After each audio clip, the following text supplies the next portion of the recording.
Exercise 2-3-D. Questions 1 through 5. Listen to part of a lecture in an anthropology class. The professor is discussing humor and laughter. Being amused is a condition we're all familiar with, but what exactly is a sense of humor? Well, it's something very personal, and yet we communicate it to others by laughing. Laughter is a universal human expression. All normal human beings can laugh. Children as young as 1 month old will laugh. People often laugh together, and people laugh louder and more frequently when other people around them are also laughing. Every comedian knows this, and research has confirmed it. Physically, laughter is an involuntary tensing of the chest muscles, followed by a rapid inhalation and exhalation of breath, a mechanism that releases tension.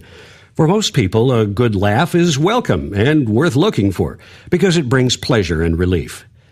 Human adults everywhere in the world enjoy making their children laugh. Adults make playful attacks on their children, tickling, teasing, and even pretending to bite them. Adults will throw small children up in the air and catch them again. This causes the child to experience mild stress, but in a secure setting, because the stress is carefully controlled by the parent. And when the child laughs, it's a signal that he or she has successfully dealt with mild feelings of insecurity. This teaches the child about the shocks and fears that are part of human life, and which every human eventually has to deal with. This element of shock in an otherwise safe situation is a universal characteristic of situations where people laugh. Our sense of humor allows us to tell stories about situations we haven't experienced firsthand. We call these little stories jokes. We tell jokes to show our frustration with the society we live in, especially its rules. Social rules and conventions provide us with a range of situations that we can turn into humor. And the things we joke about, the conventions and rules we live by, are sort of tense areas in our society. They're areas where we can see the need for change. Humor gives us the power to think about changing the rules. Making jokes and laughing are safe ways to change our social rules and conventions. Therefore, comedians, whether they know it or not, are agents of social change. The ability to laugh is a vital part of being human. People who laugh together or laugh at each other's jokes feel close to each other. Laughter creates a sense of connection. Humor can also help us deal with anxieties that we can't escape. Failure, fear, pain, and death, they're all real to us, as they are to no other animal on earth.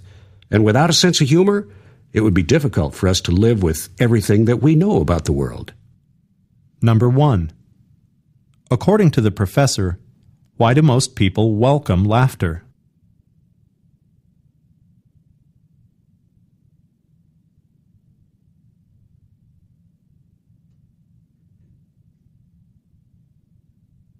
Number 2.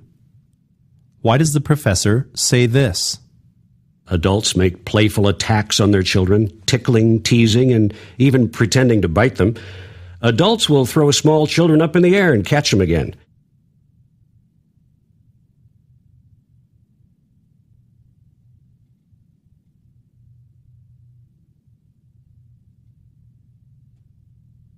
Number 3. Which of the following is a universal characteristic of situations where people laugh?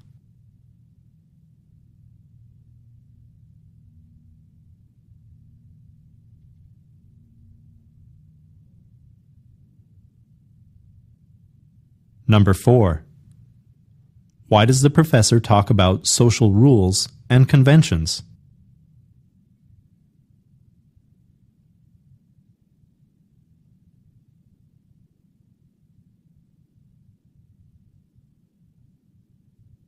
Number 5. Listen again to part of the lecture, then answer the question. The ability to laugh is a vital part of being human. People who laugh together or laugh at each other's jokes feel close to each other. Laughter creates a sense of connection. Humor can also help us deal with anxieties that we can't escape. Failure, fear, pain, and death, they're all real to us, as they are to no other animal on earth. And without a sense of humor, it would be difficult for us to live with everything that we know about the world. Why does the professor say this? And without a sense of humor, it would be difficult for us to live with everything that we know about the world.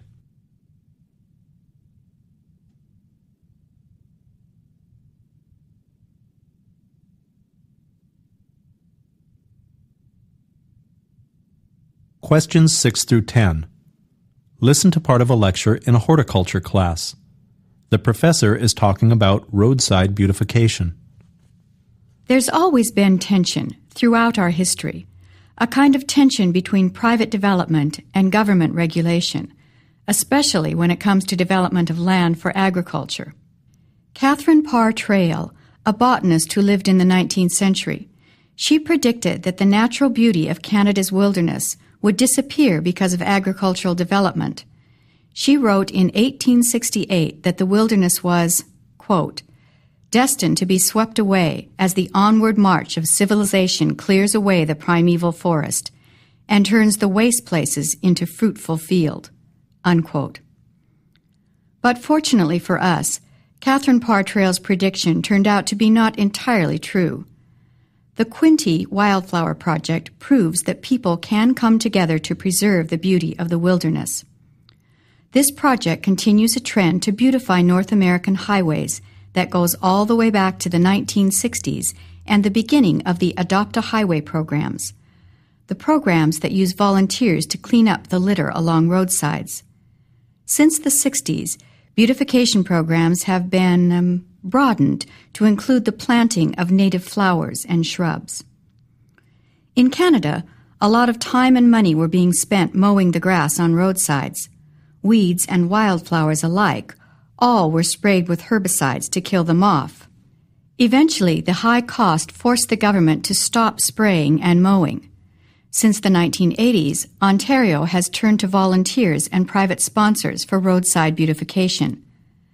The Quinte Wildflower Project is the largest roadside planting of wildflowers in Ontario. The project was born in 1996 with the help of private sponsors and government horticulturists. Areas along an 18-kilometer stretch of Highway 401 from Trenton to Belleville most of the sites were planted with one of two native wildflower seed mixtures. Both seed mixtures produce flowers that require little maintenance and are hardy enough to survive roadside conditions.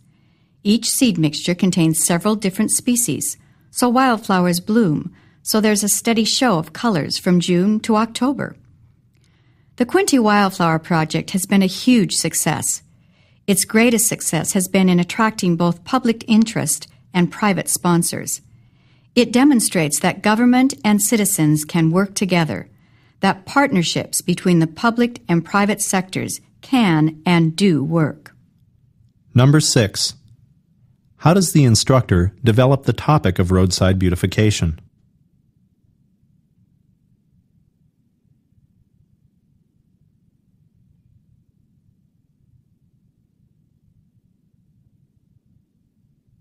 Number 7. Why does the professor quote botanist Catherine Parr Traill?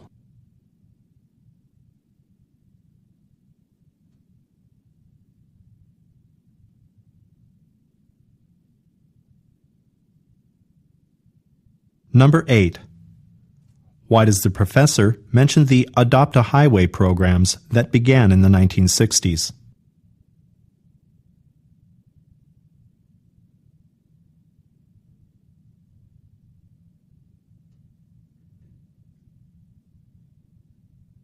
Number 9. Why does the professor say this? Each seed mixture contains several different species, so wildflowers bloom, so there's a steady show of colors from June to October.